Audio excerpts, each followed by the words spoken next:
Sekarang di bulan Syawal, muhasabah dan kita bersuhur. Al-Faslu Ashiru fi Syahri Syawal. Pasal yang ke-10 menerangkan di bulan Syawal. Di hada syahri arba'atu ahrufin. Di bulan ini ada 4 huruf. Shin, sin besar, shin. Syajaroh, atau pohon. Wal wawu, usul. Usul itu sampai kepada Allah. Wal alifu, usul. Alif di sini pengasabah usul atau dasar. Dan huruf yang keempat, walamu liko. Liko itu perjumpaan, perjumpaan dengan Allah di sini. Pertama kita buka ini sejarah pohon. Tadi yang sudah disebutkan ayatnya dalam surat Ibrahim ayat 24, 25 dan 26 itu ya. Syajaroh. Fa'amashinu fi hada syahri syajaroh. Gitu. Jadi pohon di sini yang dimaksud adalah pohon tauhid. Gitu. Pohon yang Allah ibaratkan di dalam Al-Quran ini yang kalimat yang baik, syajaratu thayyibah. Seperti pohon yang baik, kalimat la ilaha illallah ini disebutkan. Yang akarnya itu teguh dan cabangnya menjulang ke langit. Jadi bisa kita bayangkan, bisa kita gambarkan pohon yang bagaimana akarnya yang menghunjam ke dalam tanah hati manusia. Dan cabangnya itu menjulang ke langit sir langit sir manusia itu sendiri, yang siapa yang sudah ditalkin. Dan begitu juga pohon yang buruk. Pohon yang buruk diibaratkan pohon yang tadi tidak ditanam. Gitu. Jadi akarnya itu tercabut dari permukaan bumi. Gitu. Jadi seperti kalau kita ibaratkan menanam pohon, karena sekarang juga para wakil talkin disebutnya petani pohon anti gempa ya. Jadi ada, kalau ibaratkan sedikit pohon, kalau kecilnya sederhananya pohon pisang aja. Pohon pisang yang satu, pohon yang baik ditanamkan gitu. Kita digali kepada tanah, dimasukkan pohon pisang itu, yakin dan kemungkinan besar akan tumbuh besar. Sedangkan pohon pisang yang kedua tidak ditanamkan, dibiarkan saja di atas bumi gitu. Akan tergantung. Yakin itu tidak akan tumbuh, bahkan mungkin mati gitu. Begitulah kalimat thayyibah. Gitu. Jadi kalimat yang sudah ditanamkan, yaitu kalimat la ilaha illallah yang sudah ditalkinkan oleh seorang ahlinya, seorang yang arif billah, seorang pena Allah, gitu. Pasti akan ada perbedaan. Ada perbedaan dalam dirinya, dalam diri yang seorang yang sudah ditalkin, yang sudah mendapatkan haknya, yaitu pohon tauhid, kalimat tauhid, kalimat la ilaha illallah. Dengan orang yang tidak ditalkin, pasti akan ada perbedaan. Yang tidak ditalkin, yang tadi pohonnya tidak ditanamkan, yang hanya sekedar membaca saja, karena la ilaha illallah ini jangankan manusia gitu kan, burung beo saja ketika diajarin bisa. Orang-orang kafir bisa menyebut la ilaha illallah. Tetapi seorang muslim, seorang mukmin yang sudah ditalkin akan punya rasa ketersambungan, jadi betul kulub sebutnya, pertemuan hati yang ditalkin dengan yang mentalkinkan, seorang yang arif billah sampai ke kanjeng Nabi Muhammad SAW, sampai kepada Allah Subhanahu Wa Taala. Itu pasti ada perbedaannya. Gitu. Dibandingkan bagi yang tidak ditalkin. Begitulah ibaratnya, diibaratkan dalam Al-Quran seperti itu. Gitu. Cabangnya menjulang di langit sir manusia hingga ke aras. Allah menanam benih tauhid di dalam hati supaya tumbuh pohon tauhid dengan pertumbuhan yang sempurna dan baik. berdiri dengan tegak, lurus, serta membuahkan buah tauhid. Ya, ini keridhaan Allah Subhanahu wa Ta'ala. Jadi kita ridho apapun yang Allah berikan, baik jamaliyahnya ataupun jalaliyahnya, kita ridho. Nah, itu memang sudah ketentuan Allah. Gitu. Bagi orang yang sudah ditalkin, akan bisa merasakan itu. Yang sudah ditanam pohon tauhidnya di dalam tanah hati manusia. Gitu kan, yang tertanam, terhunjam. Itu pasti akan bisa merasakan keridhaan Allah. Sehingga buah dari tadi yang sudah ditalkin dan mengamalkan dikir, la ilaha illallah, dan dikir khofinya, dan amal-amal soleh yang lain yang sudah oleh pengusaha Abah diajarkan. Khususnya, secara umumnya adalah ajaran Islam, gitu kan. Apapun yang baik itu, amal soleh itu akan lahir sebuah hakikat manusia yang dinamakan itu tiplul ma'ani atau bayi maknawi.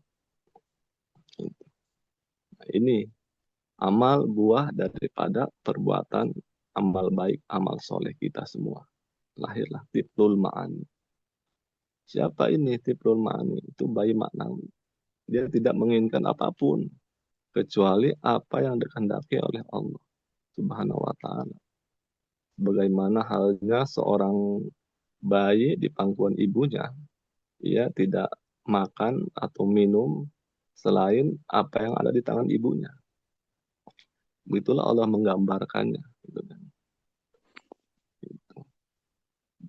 Allah juga berfirman di dalam surat Asy-Syura yang artinya, kamu lihat orang-orang yang zalim sangat ketakutan karena kejahatan-kejahatan yang telah mereka lakukan atau dikerjakan, sedangkan siksanya menimpa mereka. Dan orang-orang yang beriman serta mengerjakan amal soleh berada dalam taman-taman surga. Raudatul Jannah, Raudatil Jannah, taman-taman surga. Ya ini kita kan sedang menakiban, ini kan kita sebutnya Raudah Merah Putih. Di Taman Merah Putih, taman surganya di dunia gitu. NKRI ini kan kata bahasa Abah, surga di dunia. Mereka memperoleh apa yang mereka kehendaki di sisi Tuhan mereka. Yang demikian itu adalah karunia yang besar. Inda rabbihim dzalika huwal fadlul kabir. Nah, ini itu. Jadi amal soleh itu nanti akan membuahkan bayi maknawi. Itu manusia yang sempurna, manusia yang sejati, menghamba kepada Allah. Gitu. Yang benar-benar menjalankan, mengamalkan, melestarikan ajaran Islam itu, para siddiqun. Hingga harumnya itu sampai ke dalam hati mereka. Lalu mereka menjadi rindu kepada Tuhan, mereka dengan wangi harum itu. Jadi seorang yang mencium para wali Allah ini, para kekasih-kekasih Allah ini, yaitu orang-orang yang benar-benar dan mereka bertambah ibadahnya. Wajadadu ibadatan. La tafawuti ahwalihim. Sesuai dengan perbedaan kondisi batin mereka di sini. Karena para wali juga banyak tingkatannya ya, ada banyak tingkatan. Termasuk kalau kita di Ikhwan juga kan, ya koridornya sama gitu ya, amaliyahnya sama, tetapi ahwal batin itu pasti berbeda. Ahwal batin, tetapi perbedaan ini tidak menjadi apa permusuhan atau perbedaan ini jangan menjadi bencana atau perpecahan sama Ikhwan. Gitu. Tetapi harus perbedaan ini menjadi rahmat. Perbedaan ini keadaan batin setiap ikhwan atau para wali juga beda gitu makomnya. Mana ada sultan, ada kutub, gitu kan, ada imaman, ada abdal, ada nukbah, macam-macam lah banyak para wali tingkatan-tingkatan itu. Itu karena para sahabat juga dalam kitab Mitahu Sudur pengasah Abah Anom itu menjelaskan setiap para sahabat keadaan batinnya, ahwalnya itu berbeda-beda tingkat-tingkatannya. Sesuai mereka mengambil nur Allah Nur Muhammad, gitu, cahaya bimbingan langsung dari Kanjeng Nabi Muhammad pada waktu itu dengan para sahabatnya, gitu, yang bersama berbaiat terus menjalankan amaliyah pada waktu itu. Gitu. Sampai mereka juga mengajarkan lagi kembali kepada para tabiin, tabiin, tabiin, sampai kepada kita semua, sampai ke para syekh. Para syekh ini juga mengajarkan lagi kepada murid-muridnya. Nah, para muridnya ini kan pasti akan merasakan ada, gitu, ahwal batin, ada yang mungkin sudah nyampe makom taubat, taibun, ada yang sudah nyampe kepada makom mahabbah, gitu kan, makom ridho, makom dan lain-lain lah. Dalam ilmu tasawuf ada berbagai macam makom, gitu. Nah, itu menjadi rahmat, gitu. Menjadi rahmat dari Allah yang harus kita syukuri, gitu, bersama, gitu. Seperti juga kalau kita di Manakiban kan ini berbeda-beda petugasnya kan. Nah, yang dari Khotama, MC sampai sekarang ke Tabak Khidmiyah, ilmiah itu kan. Tetapi perbedaan ini bukan menjadi batas atau sekat, tetapi tugas saja. Itu adalah anugerah karunia dari Allah. Begitu pula keadaan batin. Dohir dan batin harus sama tujuannya, yaitu ilahi anta maksudi warido kamatlubi atini mahabbataka wa ma'rifatak wa atini maka abada. Itulah, gitu kan, doa munajat yang selalu kita dawamkan, kita sebutkan, gitu. Dan mengambil talqin tadi kepada syekhnya ini wajib wajib hukumnya, karena kalau tidak ada syekhnya, tidak ada guru mursyidnya, itu di dalam kitab Tausudur pengesah Bahama menuliskan bahwa asin lillah wali rasuli. Jadi mereka itu maksiat, maksiat kepada Allah, maksiat kepada Allah dan Rasulnya. Jadi benar-benar ini. Artinya peringatan keras, gitu kan, bagi orang, khususnya orang Muslim, gitu kan, orang Muslim mukmin. Ketika seseorang mengambil baiat ataupun talqin, itu ada guru mursyid yang hidup pada masanya. Karena kalau tidak mengambil talqin kepada guru mursyid yang hidup pada masanya, itu maksiat. Kenapa disebut maksiat? Karena dia nanti tidak bisa membimbing dirinya, ruhaninya, untuk memperbaiki diri daripada sifat-sifat tercela. Karena dalam diri kita ini, kalau tidak dibimbing, ada nafsu amaroh, nafsu lawamah, nafsu yang menjerumuskan kita kepada hal yang negatif, pada hal-hal yang maksiat pengennya, gitu. Tetapi kalau memang kita sudah ditalkin, ada bimbingan, baik secara dohir, gitu kan, talaki jasmani, maupun secara batin. Nur itu yang sudah oleh ahli silsilah, oleh pengusaha abah, disampaikan kepada Allah.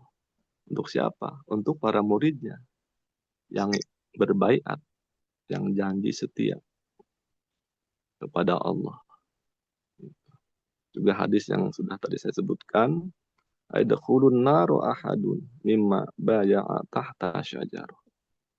Tidak akan masuk neraka seseorang yang sudah berbaiat, yang telah baiat, filma dibayat, yang telah berbaiat tahta syajar, di bawah pohon. Pohon apa tadi? Pohon tauhid, kalimat la ilaha illallah. Ini Oh, hadis Kanjeng Nabi Muhammad Sallallahu Alaihi Wasallam. oh. Mungkin ini saja yang bisa saya aturkan untuk pada kesempatan pertemuan pertama kali ini. Alhamdulillah. Wallahu muwaffiq. Wassalamualaikum warahmatullahi wabarakatuh.